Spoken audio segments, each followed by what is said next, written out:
भैया इस बजट में कहीं गुस्से का कोई स्थान नहीं है। हो गया?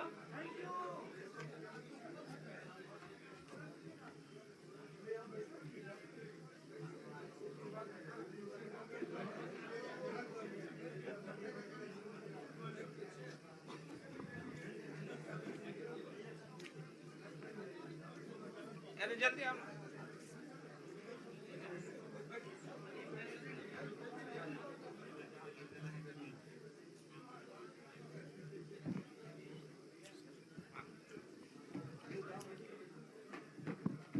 सब लोग कंफर्टेबल हो गए? शुरू करते हैं।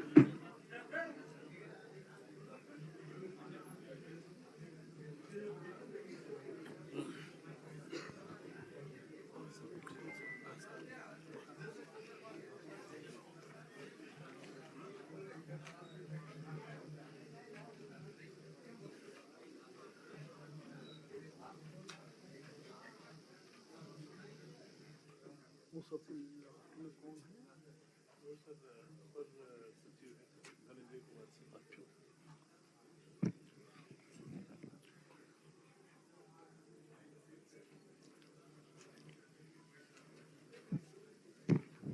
प्रारंभ करता हूं। वित्तीय वर्ष 2026-27 बजट का उपस्थापन आज सदन में हुआ है और इस अवसर पर आप सबों को ब्रीफिंग देते हुए मैं अपार हर्ष अनुभव कर रहा हूं। आप सबों के प्रति आभार भी व्यक्त करता हूं। प्रिंट और इलेक्ट्रॉनिक मीडिया के जितने हमारे सम्मानित प्रतिनिधिगण हैं, आप सबों का विशेष रूप से आभार। इस प्रेस ब्रीफिंग के अवसर पर हमारे बीच राज्य के वित्त सचिव श्री प्रशांत कुमार जी हैं, वाणिज्य कर सचिव श्री अमित कुमार जी हैं, हमारे विभाग के वरिष्ठ अधिकारी विजय जी हैं, चंद्रभूषण जी वित्त विभाग के अधिकारी हैं और जाने माने अर्थशास्त्री हम सबों के बीच श्री हरीश्वर दयाल जी उपस्थित हैं और अपर सचिव श्री धनंजय कुमार सिंह जी हम सबों के बीच है। मैं बजट के उपस्थापन में जो बातें सन्निहित हुई हैं, जो बजटीय प्रावधान किया गया है, उसके विषय पर मैं आपको बताना चाहूँगा कि जैसा कि मैंने सदन के अंदर कहा कि वित्तीय वर्ष 2026-27 का ये बजट राज्य के ग्रामीण अर्थव्यवस्था को मजबूत करने वाला, ग्रामीण क्षेत्रों में रोजगार उपलब्ध कराने के दृष्टिकोण से महत्वपूर्ण बजट मैं मानता हूं। और आप सबों को स्मरण होगा कि बजट के निर्माण में माननीय मुख्यमंत्री जी का जो निर्देश था उसका अनुसरण अनुपालन हम लोगों ने किया। उन्होंने कहा साफ तौर पे कि न सिर्फ अपने राज्य के जानकार लोगों को बुलाए बल्कि राज्य के बाहर से भी लोगों को बुला करके झारखंड का अबुआ दिशम बजट कैसा होगा उनसे आप राय लें। और हम लोगों ने 2 दिनों तक बैठक की। हमारे वित्त सचिव, वाणिज्य विभाग के सचिव, तमाम अधिकारी उस बैठक में रहे। विशेषज्ञों की राय को भी जो उचित था, जो हम कर सकते थे, उसे समाहित किया गया। हमने बाल बजट बनाने में बच्चों के साथ भी बैठक की और राज्य के विभिन्न स्कूलों से आए हुए बच्चों का, बच्चियों का, उनकी भी राय हम लोगों ने लिया। और हम प्रेस के प्रति भी आभार व्यक्त करते हैं कि आप सबों से बजट निर्माण के लिए विशेष चर्चा हम लोगों ने किया और आपका भी दिशा निर्देश प्राप्त हुआ।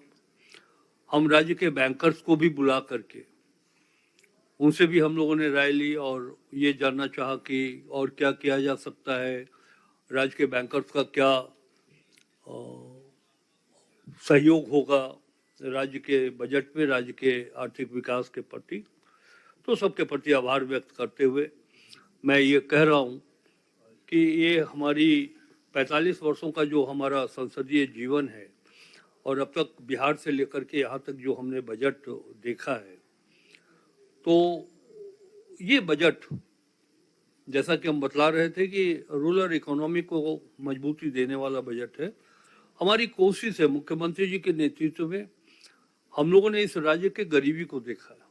आप देखें, कल्पना करें कि पहाड़ के नीचे जितने गांव हैं वहां के बच्चे माथा पर लकड़ी ला करके बेच करके अपने परिवार का भरण पोषण करते हैं।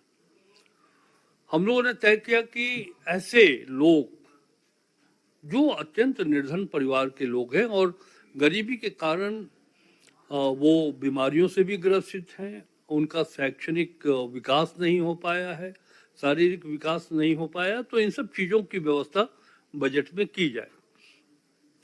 जैसा कि आप सबको अब तक ज्ञात हो चुका है कि 26-27 का जो बजट है वो 1,58,560 करोड़ रुपए का है।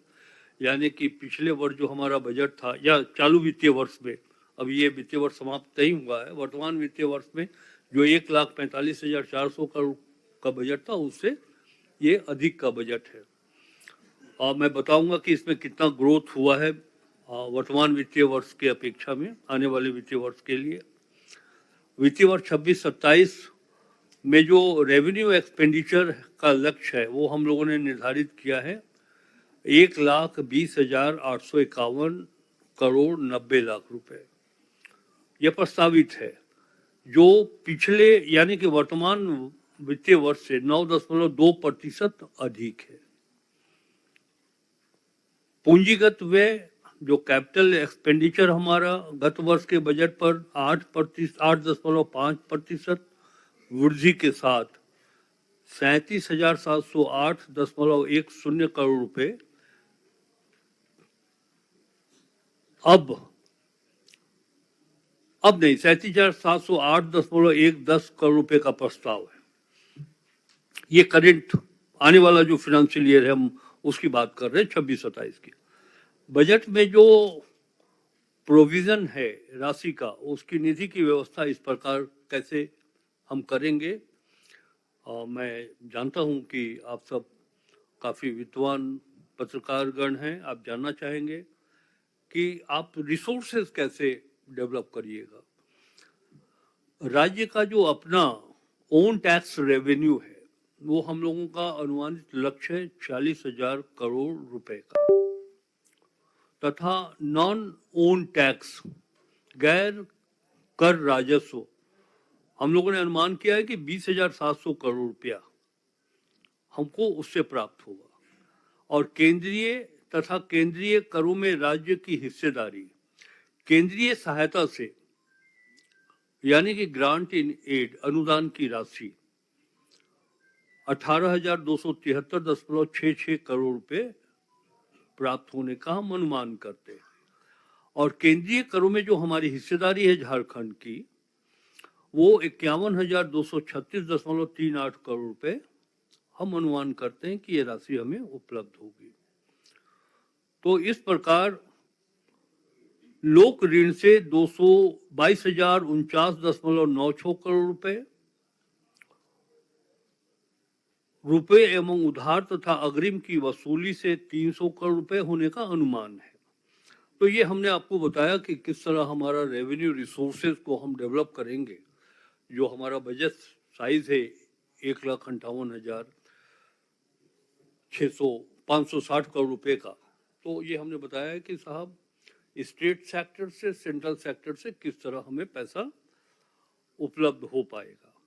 26-27 में राजकोषीय घाटा 13,595.96 करोड़ रुपए होने का अनुमान है,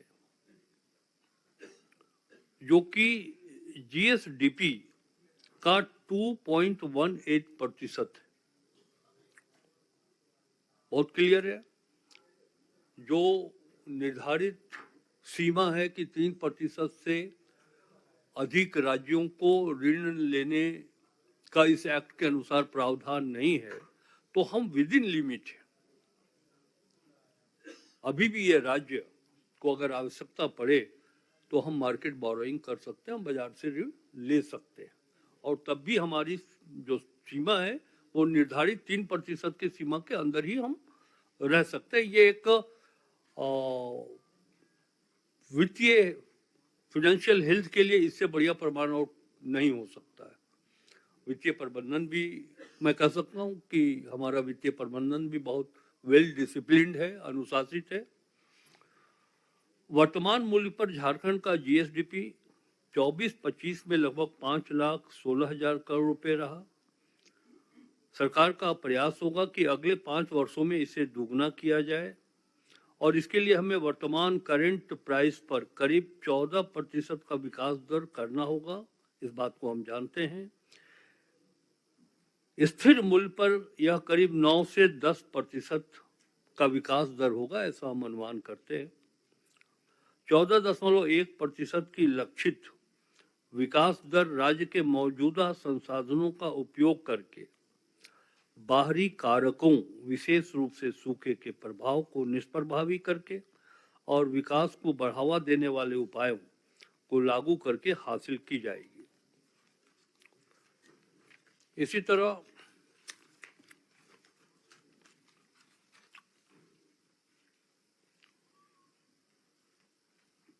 महिला किसान खुशहाली योजना भी प्रारंभ की गई है, जिसके अंतर्गत महिला किसानों को इंटीग्रेटेड फार्मिंग से जोड़कर टेक्निकल हेल्प के द्वारा ऑफलाइन ऑनलाइन मार्केटिंग प्लेटफॉर्म से जोड़ा जाएगा। ये हमारी योजना है।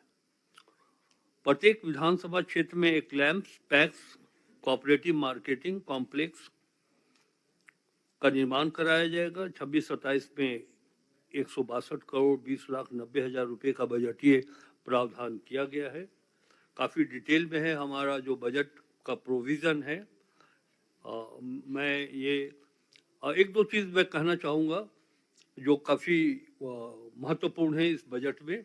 जैसा कि हमने सदन के अंदर भी कहा है कि माननीय मुख्यमंत्री जी और हमारे मंत्रिपरिषद के सदस्य और विधानसभा के जो हमारे माननीय सदस्य हैं, सब लोगों की इच्छा थी कि डॉक्टर भीमराव अंबेडकर जी को सम्मान देते हुए इस राज्य में उच्च शिक्षा के लिए विश्वविद्यालय राष्ट्रीय औसत से कम है, तो उसकी भरपाई करने के लिए प्रथम चरण में चतरा जिला मुख्यालय, चूंकि वो जो आप देखेंगे कि चतरा का ही चुनाव क्यों किया गया, तो जो बिहार का बॉर्डरिंग एरिया है, आप गोड्डा से उठाएं, चतरा, पलामू, गढ़वा चले जाए, तो ये महसूस किया जा रहा था कि बीच में एक यूनिवर्सिटी स्थापित हो।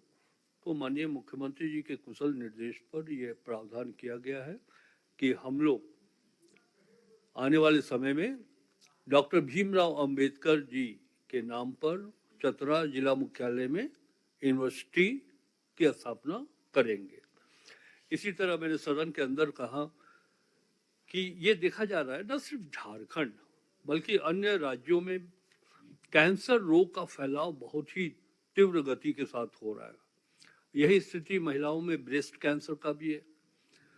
तो सरकार के समक्ष ये जानकारी प्राप्त हुई कि हमारे राज्य में सरकारी मेडिकल कॉलेज हॉस्पिटल में पेट सीटी स्कैन मशीन, जो वो पहचान करता है कैंसर रोग से कौन कितना ग्रसित है, तो पहचान करने वाली मशीन नहीं है। इसके लिए हमारे रोगियों को जाना पड़ता था कोलकाता या फिर दिल्ली। लेकिन यह बजट में प्रावधान किया गया है कि जो हमारा हेल्थ डिपार्टमेंट का बजट एलोकेशन होगा या है, उसमें 200 करोड़ रुपया निकाल करके अलग से, जिसे आप कह सकते हैं कि वो कैंसर बजट के नाम से रखा जाएगा, और हम उससे पेट सीटी स्कैन मशीन इस्टेब्लिश करेंगे। हमारे 5 मेडिकल कॉलेज हॉस्पिटल जो सरकार के मेडिकल कॉलेज हॉस्पिटल है, और राज्य के 24 जिले सदर अस्पताल में हम सभी अस्पतालों में, सदर अस्पतालों में ब्रेस्ट मेमोग्राफी मशीन की भी स्थापना करेंगे। इसी तरह राज्य में 750 अबुआ दवाखाना खोले जाने का लक्ष्य है। और एक चीज बहुत ही अच्छा लग रहा है मुझे ये कहते हुए, पूरे एशिया में पलामू जिला का जो कुंदरी लाह बगान है, वो पूरे एशिया का सबसे उत्कृष्ट लाह बगान है, और ये डेड पड़ा हुआ है। मुख्यमंत्री जी, और चूंकि हमारा जिला है, तो हम लोगों ने ये विचार किया, हमारे राज्य के तमाम आला अधिकारियों ने ये विचार किया कि उसको पुनर्जीवित करने की आवश्यकता है। इस बजट में हम लोगों ने शामिल किया है कि लघु वन पदार्थ का उन्नयन योजना के अंतर्गत पलामू वन प्रमंडल के कुंदरी लाह फार्म का जीर्णोद्धार किया जाएगा। तो ये प्रोविजन होने से उन लोगों को रोजगार मिलेगा, और जैसा कि हमारे पास एशिया का सबसे उत्कृष्ट किस्म का लाह है, उस पर आधारित हम कई चीज़ों का निर्माण भी कर सकते हैं। मुख्यमंत्री ग्राम सड़क योजना के अंतर्गत 1000 करोड़ रुपए का बजट बंद किया गया है। ग्राम सेतु, मुख्यमंत्री ग्राम सेतु योजना के तहत 26-27 में 730 करोड़ का, वर्ल्ड इकोनॉमिक फोरम मंच के माध्यम से झारखंड ने 1,24,230 करोड़ के निवेश प्रस्ताव प्राप्त किए, जिनसे स्टील, एनर्जी, विनिर्माण और अवसंरचना क्षेत्र में लगभग 45,000 रोजगार अवसर सृजित होने का लक्ष्य है। उसके बाद फोकस है कि हम लोगों ने ये देखा है कि हमारे पास खनिज संपदा है, हम उस पर आधारित अपने रेवेन्यू कलेक्शन को बढ़ा सकते हैं, लेकिन पर्यटन एक महत्वपूर्ण है। आप देश के कई ऐसे राज्य हैं जो पर्यटन के माध्यम से अपने राजस्व संग्रहण को काफी आगे बढ़ा पाते हैं। हमारे यहाँ तो इसकी प्रबल संभावना है। प्रकृति ने अनुपम उपहार दिया है झारखंड के रूप में हम सबों को। तो ऐसे स्थल को विकसित कर हम अपने रिसोर्सेज को बढ़ाना चाहते हैं, जिसके अंतर्गत मैंने कहा, बहुत डिटेल में जाने की आवश्यकता नहीं है कि दसम जलप्रपात, ग्लास ब्रिज, जोन्हा जलप्रपात, ग्लास ब्रिज, रोपवे, रामगढ़ जिला में रजरप्पा में पर्यटकीय विकास के साथ साथ पतरातू में स्काई वॉक, पतरातू जलाशय में सोलर बोट, और इसी तरह पलामू जिला अंतर्गत मलय डैम का टूरिज्म डेवलपमेंट, चतरा जिला में कोलेश्वरी पहाड़ में रोपवे का। तो ये सब चीज़ें हैं। और अंत में हम आपको ये बताते हुए मुझे प्रसन्नता होगी कि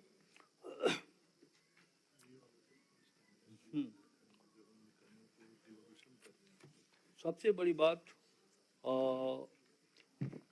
आगामी वित्तीय वर्ष यानी कि 26-27 के लिए आउटकम बजट से संबंधित विभागों की योजनाओं के आधार पर जेंडर बजट भी हम लोगों ने तैयार किया है। इस वर्ष 17 विभागों की योजनाओं में से महिलाओं से संबंधित लगभग 232 योजनाओं के आधार पर जेंडर बजट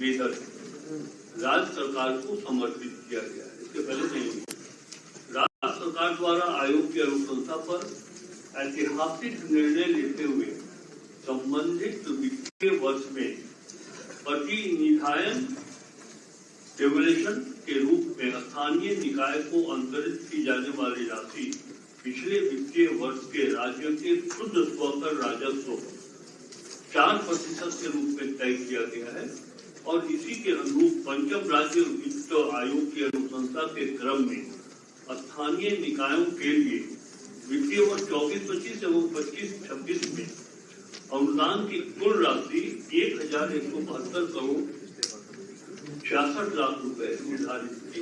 ये पहला अवसर होगा जो इस प्रकार का राशि का निर्धारण हुआ है। तो विशेष रूप से मैं समझता हूँ कि आप सबों को इस बजट की जो मूल बातें हैं वो आप सबों के बीच वितरित हो गई होंगी, हुई है, सबको हो गई है। तो मुझे आप सबों कुछ हाँ विजय जी पहला सवाल नहीं करें, आपको इसकी इजाजत नहीं दी जाती। करिए करिए करिए। जो आपने 22-23 में आर्थिक विकास दर 7.2%, 23-24 में भी विकास दर 7.5 है, लेकिन 24-25 में ये घटकर 7.2 हो गया।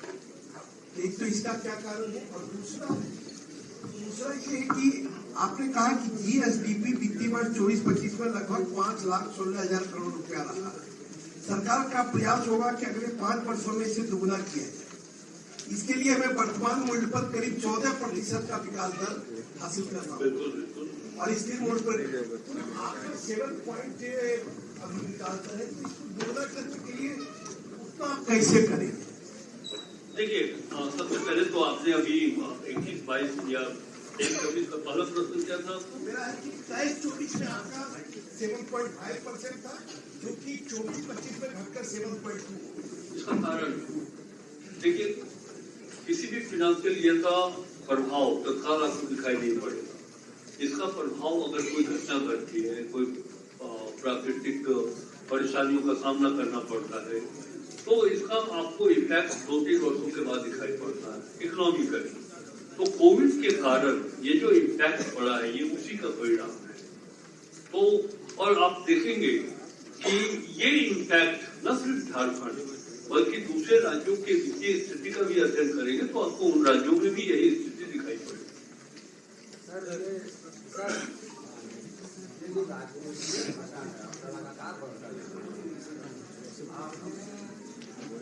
जो बताई है यहाँ पे 13,595 करोड़, ये इस वर्ष का राष्ट्रीय घटा है, जो कि पिछले वर्ष जो था 11,253 करोड़, यानी 2342 करोड़ रुपए का इसमें इजाफा हुआ है। लगातार ये कहते कि केवल 3% हम ले सकते हैं, 3% हमारा कम है, लगातार आपका घाटा बढ़ता जा रहा है, इस दिशा में कोई काम नहीं हो रहा है। ऐसे में आपकी बात आ गई, बड़ा अच्छा प्रश्न आपने पूरा प्रश्न किया है। देखिए, मैंने अभी आपको बताया, सदन के अंदर भी मैंने इस बात को रखा था कि जो FRBM एक्ट है उसके अंदर जो प्रावधान किया गया है पूरे देश के सभी राज्यों के लिए कि राजकोषीय घाटा जीएसडीपी के अंतर्गत 3% से अधिक नहीं होना है। हम लोगों ने अब जो ऋण लिया है, आपने अभी 13,000 करोड़ क्या वो आप बता रहे थे, राज्य के विकास के लिए ऋण लेना कहीं से कोई गलत नहीं, लेकिन वो सीमा निर्धारित हो 3% के अंतर्गत। तो हमने ये भी कहा है कि हमने जो ऋण लिया है वो 2.18 यानी कि 82% अभी हम चाहें तो इस राज्य को अगर जरूरत पड़े तो और ऋण हम ले सकते हैं, तो भी हम अन्य राज्यों की तुलना में काफी पीछे रहे। और एक चीज मैंने अभी सदन के अंदर कहा कि पता नहीं दूसरे राज्यों में ये व्यवस्था है कि नहीं, लेकिन हम कोई कर्ज लेकर के, बाजार से ऋण लेकर के हम अपने आने वाले पीढ़ियों के माथे पर कर्ज छोड़ना नहीं चाहते, इसीलिए हमारे बजट में इस बात का उपबंध है कि जो हम बाजार से ऋण लेंगे उन्हें इंटरेस्ट के साथ वो पैसा चुकाने का भी हमारे पास प्रावधान बजट में है। इसलिए कोई चिंता की बात नहीं है। मैंने कहा कि मेरा जो राज्य का वित्तीय स्थिति है हमारे राज्य की, वो बहुत ही मजबूत और बहुत सुदृढ़, बहुत स्वस्थ, लेकिन लगातार बढ़ रहा है। लगातार बढ़ रहा है। 2342 तो बजट का साइज भी तो बढ़ रहा है। बजट का एक सवाल इधर से भी, आज आपने जो बजट पेश किया उसमें क्या नया था, जरा ध्यान से सुनिएगा। जी बताइए। क्योंकि एक अखबार ने तो पहले ही छाप दिया आपका कि 1,60,000 करोड़ का बजट इस बार पेश होगा। इसमें नया क्या है भाई? मैं तो पहले ही जान गया, क्योंकि आपने 1,58,560 करोड़ का बजट पेश किया। दूसरी बात, उस अखबार ने यह भी छापा कि बजट 10% अधिक होगा, आप 9% लिख रहे हैं, तो करीब करीब वो भी सही ही है। अखबार ने यह भी लिखा कि कैंसर से संबंधित कुछ नई चीजें देखने को मिलेगी, वह भी मैं देख रहा हूं कि आ गया। तो ये अखबार पहले ही से आपकी बातें रख दिया, तो आप नया क्या पेश कर रहे हैं? और दूसरा, आपका नाम क्या है? क्योंकि आपने जो बजट पेश किया, वो जो मिला है हमको, उसमें आपका नाम है राधा कृष्ण किशोर, और इधर से जब मैं आ रहा था तो लिखा हुआ है राधा कृष्णा किशोर। तो आपका सही नाम क्या है, ये भी हमको बता दिया।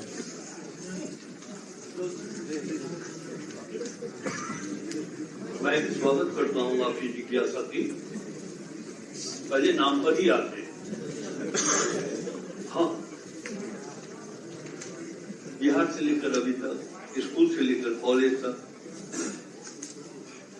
माता पिता, बच्चे, पत्नी, सब मुझे राधा कृष्ण किशोर के नाम से जानते हैं, और जो बजट में प्रकाशित है वो राधा कृष्ण किशोर ही है। आपका राधा कृष्णा कृष्ण, भाई अगर कृष्ण की व्यापकता कृष्णा में हो तो आपत्ति क्या है? आपत्ति इसलिए है कि कृष्ण का मतलब कृष्ण होता है और कृष्णा का मतलब द्रौपदी होता है।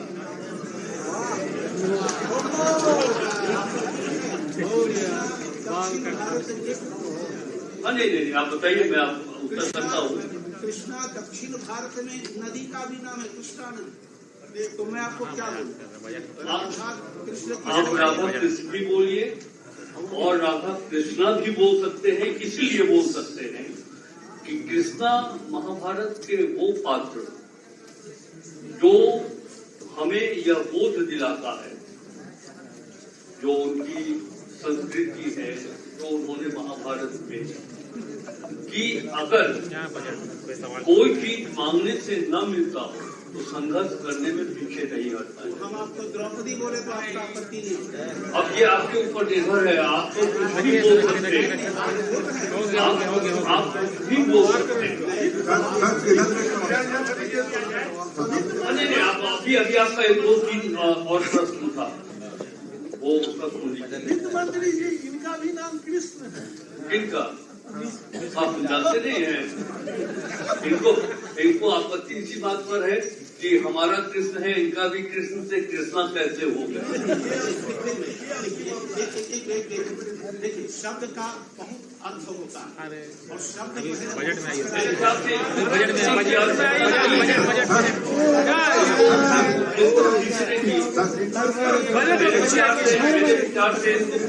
की आवश्यकता नहीं है। मान्यवर, एक मिनट, हम आपके प्रश्न का भी उत्तर करते हैं जो पूछना चाहते हैं। इधर जी,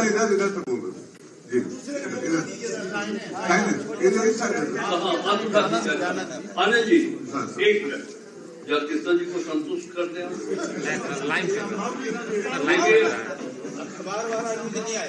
देखिए, अखबार में भी हर जगह हम लोग बोलते हैं तो कहीं कुछ बातें छूट जाती है, कुछ एक वचन का बहुवचन प्रयोग हो जाता है, तो ये जुबान के स्लिप होने की बात है, कलर के मिस्टेक हो सकता है लिखावट पे।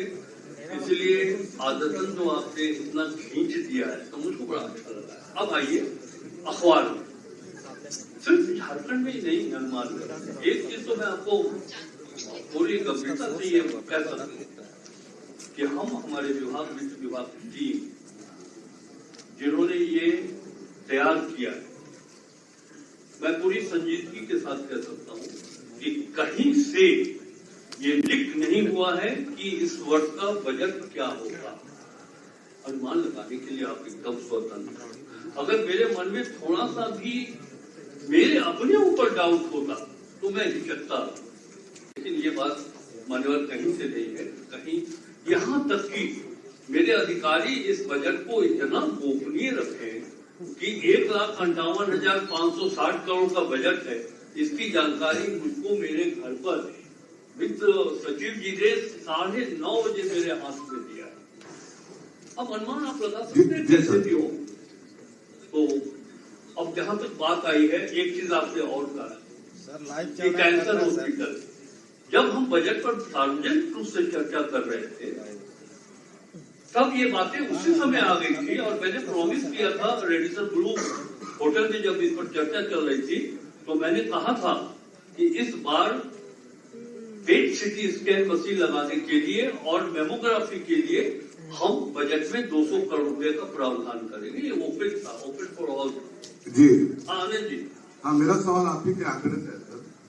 एक तो जैसे जो पिछले वर्ष आपने बजट जो बनाया था उसका जो रोड मैप तैयार किया था या जो लक्ष्य रखा था 2025-26 में आपने अपने रेवेन्यू का लक्ष्य 1,10,000 के करीब रखा था, करोड़ के करीब, जो आपको आया 94,434 करोड़ के करीब। तो लगभग 6,000 करोड़ का ये डिफॉल्टेशन हुआ जो आप नहीं अचीव कर पाए। दूसरा, आपके ओन जो टैक्सेस है, आपकी जो ओन कमाई थी उसका लक्ष्य आपने 34,200 करोड़ के करीब रखा और 28,000 करोड़ का आया। हाउस के अंदर आपने एक बड़ी महत्वपूर्ण बात कही कि केंद्र सरकार हमें अपेक्षित मदद नहीं कर रही है। ये लंबा भाषण हुआ वहां पर और आपने केंद्रीय जो आपका केंद्रांश था उसका लक्ष्य आपने 40,338 करोड़ रखा था और जैसा दिख रहा है कि आपको 42,000 से ज्यादा केंद्रांश मिला। यही एक लक्ष्य है जो आपके अनुमान से ज्यादा है, यानी केंद्र का सहयोग आपको 2,000 करोड़ ज्यादा मिला।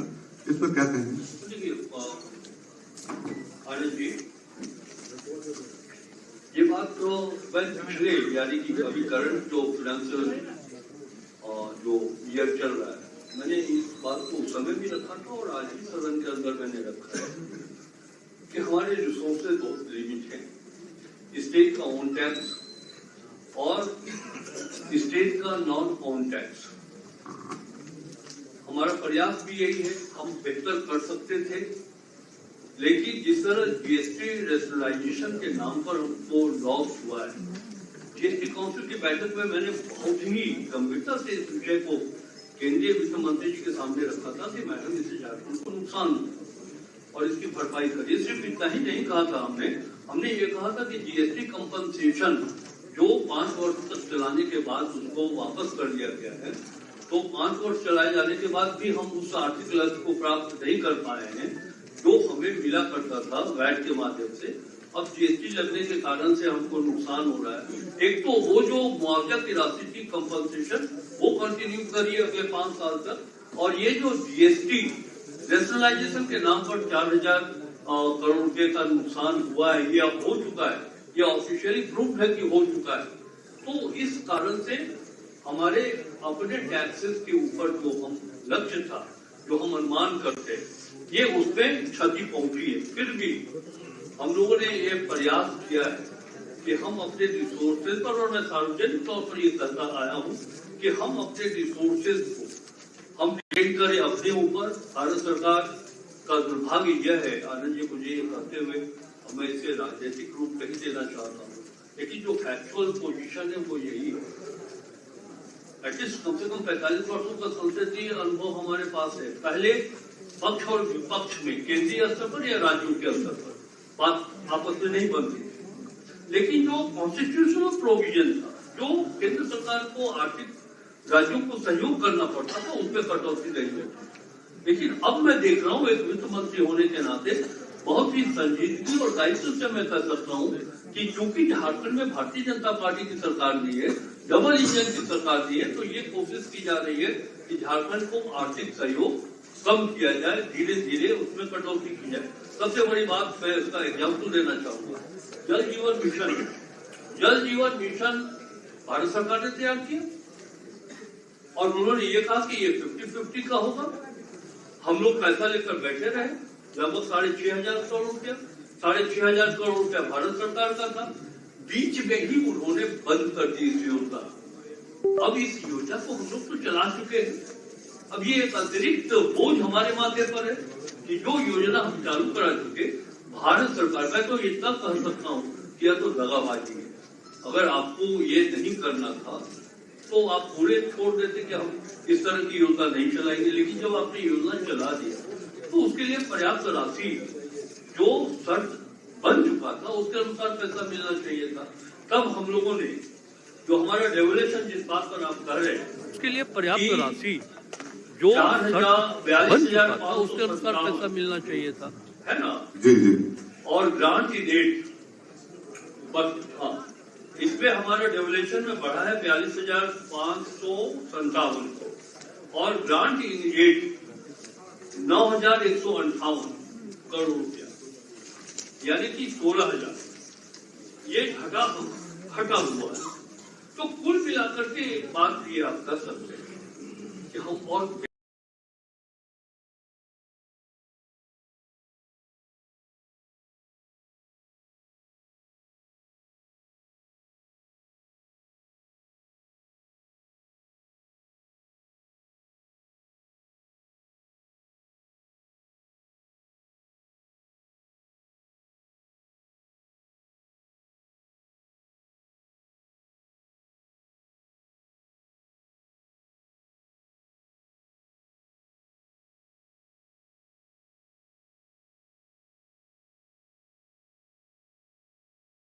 किसी राज्य के विकास के लिए आधारभूत संरचना का विकास जरूरी है। मतलब हम थोड़ा लेमैन की तरह जानना चाहते हैं आपसे 2-3 ऐसे विषय जहां आधारभूत संरचना निर्माण की दिशा में इस बजट पर फोकस किया गया है। हाँ बिल्कुल, एक बार फिर से दोहराएं अपनी बातों को। हाँ, इंफ्रास्ट्रक्चर का तो मैंने अभी आपको कहा। नहीं, थोड़ा स्पेसिफिक रूप से लेमैन की तरह जो आम आदमी समझ सके, जो किस क्षेत्र में आपने फोकस किया है ताकि आधारभूत संरचना का निर्माण विकास ज्यादा हो, क्योंकि राज्य के विकास के लिए आधारभूत संरचना का निर्माण बहुत जरूरी है। देखिए एक चीज,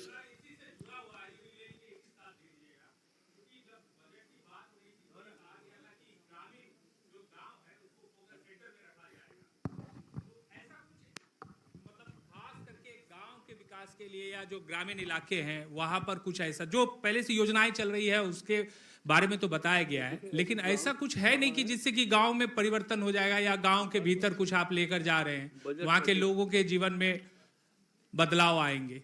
हाँ एक मिनट में आपको, और इसमें यह है कि आपने बजट भाषण में लिखा है जो आप डेवलपमेंट पर क्या है हम लोगों ने किया है। अब सेंटर की आपने केंद्र सरकार की बात की, केंद्र सरकार से आपको जो मिलना चाहिए वो मिल भी नहीं रहा है। आपके बजट भाषण को मैं पढ़ रहा था, उसमें आपने लिखा कि किसी के पैर में गिरकर कामयाबी पाने से बेहतर है अपने पैरों पर चलकर कुछ करके दिखाएं। तो कैसे चल पाइएगा सर? हाँ वही मैंने कहा कि हम अपने इंटरनल रिसोर्सेज को विकसित करना चाहते हैं। हमारे पास बहुत सारे स्कोप है, हमारे पास जो मिनरल्स हैं हम उसको लेकर के अपने इकोनॉमी को डेवलप कर सकते हैं। हम इस पर भी विचार कर रहे हैं कि कैसे अन्य परिक्षेत्रों में, जैसे एक चीज़ हम आपको बताएं कि विगत 30 वर्षों से राज्य में खास महाल जमीन का नवीकरण नहीं हुआ है। तो माननीय मुख्यमंत्री जी इस पर विचार कर रहे हैं कि हम कैसे उसको नवीकरण करने का रास्ता बनाएं। तो आपको हम बता सकते हैं कि जैसे ही नवीकरण का ये रास्ता राज्य सरकार के द्वारा तय कर लिया जाएगा तो हम हजारों करोड़ रुपए में इससे आमदनी राज्य सरकार को होगी। तो ये सब अस्थाई और अस्थाई रूप से कई ऐसे सेक्टर हैं जहां हम अपने रिसोर्सेज को डेवलप कर सकते हैं। मैंने साफ तौर पे कहा, एक वित्त मंत्री होने के नाते जितना ज्ञान मुझको हो रहा है कि अगर गवर्नमेंट ऑफ इंडिया पॉलिटिकली हमको एक आर्थिक दृष्टिकोण से कमजोर करना चाहती है, तो ऐसे परिस्थिति में खुद राज्य को अपने पैरों पर खड़ा होने की आवश्यकता पड़ेगी। ये बात 1 साल 2 साल में नहीं, लेकिन लॉन्ग टर्म की अगर हम बात करें तो हमें यह नीति बनानी होगी, और हम बना भी रहे हैं कि हम अपने रिसोर्सेज को डेवलप करें। आपने सर, कहा ये छोटा जोहार सर, एक सवाल है मेरा। पेंशन की जो 9,000 से सीधे 12,000 पर 25%। एक चीज आपने जितेंद्र जी, आपने पूछा रूरल सेक्टर के बारे में, ग्रामीण अर्थ इंफ्रास्ट्रक्चर के बारे में हम आपको बताएं। हाँ, वर्क्स में भी ग्रामीण सड़कों में इजाफा हो आपको हम बताएं कि इंफ्रास्ट्रक्चर, देखिए हो सकता है कि हमारी सोच हमारे विचार आपसे नहीं मिलते हों, लेकिन 25 वर्ष तक तो हम लोगों ने इंफ्रास्ट्रक्चर पर ही खर्च किया है। रोड बनाए हैं, पुल पुलिया बनाए हैं, स्कूल कॉलेज बनाए हैं, मेडिकल कॉलेज, इंजीनियरिंग कॉलेज खोले हैं, लेकिन उस गांव के लिए हम लोगों ने क्या किया? उनके इकोनॉमी के लिए, उनके सोशल अपलिफ्टमेंट के लिए क्या हुआ है? लेकिन ऐसा नहीं है कि बजट में इंफ्रास्ट्रक्चर को हम लोगों ने छोड़ दिया है। आप अगर देखिएगा तो सिर्फ रूरल वर्क्स डिपार्टमेंट में 11% का ग्रोथ हुआ है करंट फाइनेंशियल ईयर से, रोड कंस्ट्रक्शन में भी 11% का ग्रोथ। और यही ग्रोथ रोड कंस्ट्रक्शन में भी है 11% का। और सर, लेकिन नगर निकायों को 1100 करोड़ हम लोग डिवोल्यूशन दे रहे हैं, तो वो खर्च करेंगे अपने रोड में।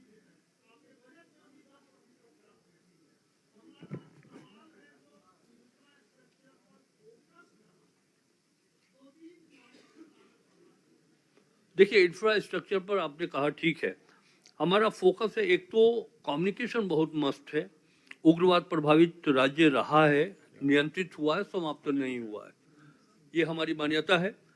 और आप ग्रामीण क्षेत्रों में जहाँ भी जाए, चाहे वो बोकारो के झुमरा एरिया में चले जाएं, पलामू के आप छतरपुर के एरिया में चले जाए, या बूढ़ा पहाड़ की ओर चले जाए, कम्युनिकेशन नहीं है वहाँ पे। तो हम ऐसे गांव, लगभग 40% ऐसे गांव हैं जहां कनेक्टिविटी आज भी नहीं है, हम उन गांवों को कनेक्टिविटी देना चाहते हैं। ये हमारा रूरल सेक्टर में, रोड सेक्टर में जो हमारा प्रोविज़न है, जो हम लोग सोच रहे हैं कि वैसे गांव को जोड़ें। और एक सबसे बड़ी परेशानी ये आती है कि इस राज्य में 33% भूभाग हमारा जंगलों से आच्छादित है, लेकिन गांव उसी जंगल में पड़ता है।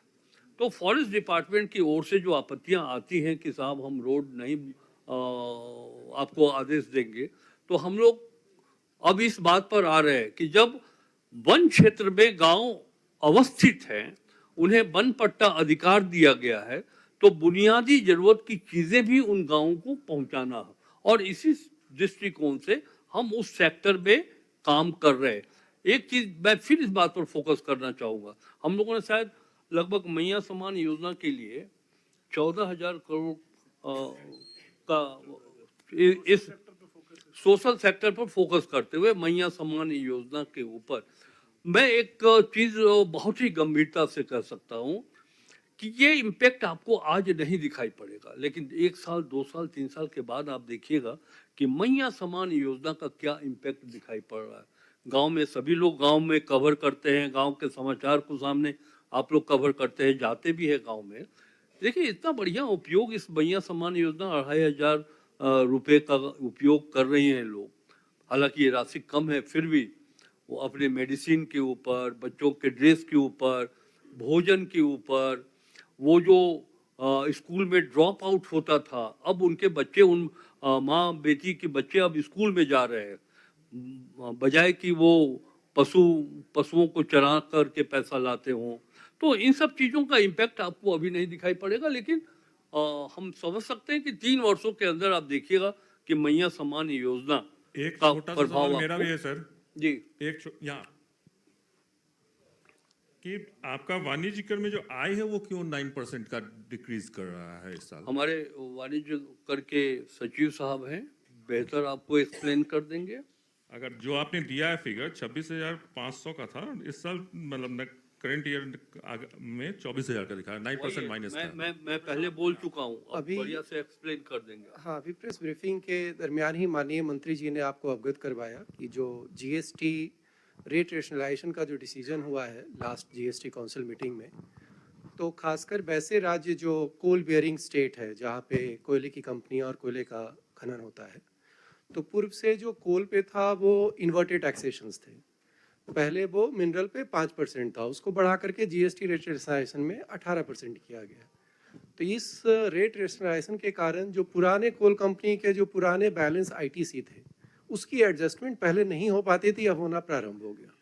जैसा मंत्री जी ने बताया भी कि पूरे अगले वित्तीय वर्ष में लगभग 3,000 से 4,000 करोड़ का लॉस झारखंड को भी झेलना पड़ेगा। जो केंद्र सरकार के आप रिपोर्ट देखते होंगे, जीएसटीएन पोर्टल पे हर एक महीने 1 तारीख को अपलोड होता है। तो खासकर ये छत्तीसगढ़, वेस्ट बंगाल, झारखंड, उड़ीसा, ये चारों राज्यों को इसकी डायरेक्ट इसकी क्षति झेलनी पड़ रही है। वह एक विशेष कारण है कि वो जो टारगेट है वाणिज्य कर का घटाना पड़ा है। इसके अलावा एक छोटा सा इम्पैक्ट था जो एक्साइज पॉलिसी में चेंजेस हुई है, तो उसमें वो वैट भी हम लोग पहले जो 75% थी आईएफएल पे, उसको 5% किया गया है। उसके कारण भी घटोत्तर हुई है, लेकिन उससे ओवरऑल राज्य को फायदा हुआ है। वो रेवेन्यू एक्साइज डिपार्टमेंट में वृद्धि हुई है। तो आप एक्साइज का ग्रोथ देखेंगे तो that is 50%। One of the reason is जो सब्ज्यूम हुआ है वैट एक्साइज। जी, सर, जो पेंशन मद है उसमें भी 2% की कटौती की गई है, तो वो क्यों हुआ है? और इस कटौती से जो पेंशन के लाभार्थी हैं उनकी संख्या में या फिर उन्हें मिलने वाली राशि में भी कोई प्रभाव पड़ सकता है क्या? एक बात मैं बताऊं कि अभी बजट कल तक और विभागवार जो अनुदान की मांग होगी तो ये चलता रहेगा। और कल जब मैं उत्तर करूंगा, जो वाद विवाद होगा इस बजट पर, तो उसमें भी हम आपके प्रश्नों का उत्तर करेंगे। अभी आप सबों से इसलिए आज्ञा चाह रहे हैं कि पंजाब नेशनल बैंक के साथ एमओयूज है और कैबिनेट भी है। लगातार 2-3 रिंग आ चुके हैं कि सर, जल्दी मेरा निकली। क्वेश्चन ये है कि इस बजट में जलाशयों के पर्यटक विकास के लिए जिक्र किया गया, लेकिन एशिया का सबसे बड़ा जो मिट्टी निर्मित बांध है तीनों घाट का डैम बोकारो जिले में पड़ता है, वो टूरिज्म मैप से बाहर क्यों है? इसे लेकर के नहीं, वो हमने जो प्रमुख था उसका दिया है। ऐसा नहीं कि सारा बजट इसी में समाहित हो गया है। पर्यटन विभाग का जो बजट होगा और जो राशि होगी उससे हम वो योजना ले सकेंगे। सर, आपने पेंशन वाली बात पर ध्यान नहीं दिया। कल आप हमसे उत्तर ले लीजिएगा। बिल्कुल बिल्कुल। कल बाकी का प्रेस कॉन्फ्रेंस हो जाएगा।